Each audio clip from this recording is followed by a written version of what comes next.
Toshkent viloyati Amirsoy tog' Chang'i kurortidaman. Hozir sizlarga 26-oktyabr 2025-yildagi narxlar bilan tanishtirib o'taman. Eng birinchi avtostoyankasidan boshlayman. Avtostoyanka narxi 200 ming so'm. Bitta avtomashinani kirishi, necha soat turishidan qat'iy nazar. Bitta odamga qancha bu kvadratsikl? Yarim soat. Yarim soat kvadratsiklda Amirsoy tog'ini aylanib tushish 450 ming so'mga tushadi. Tor yo'li 4 yoshgacha bo'lgan bolalar uchun bepul, tekin. Kattalar uchun esa 5 yoshdan boshlab 150 ming so'm. Sazanchik restoranidagi tushlik, ya'ni obed 3 kishi uchun 1 million 900 ming so'm bo'ldi.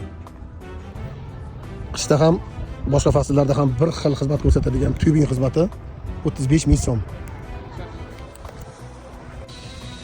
O'zidan pulni ayamaydigan boylar uchun kottejlar ham qurilgan bo'lib, bunday kottejlarning narxi bir kuniga 24 soat uchun $500 dan boshlanar ekan. Albatta, o'rtaxonlar uchun mehmonxonalar ham mavjud. Mehmonxonalar bir kunga $100 dan boshlanadi bitta kishi uchun. Kurort biqinida mana shunaqa ajoyib bolalar shapkalarini sotishar ekan. Narxlari 150 ming so'mdan boshlanar ekan. Juda ajoyib, bolachalar xursand bo'lishadi. Yozda tashrif buyuradiganlar uchun basseyn narxlari.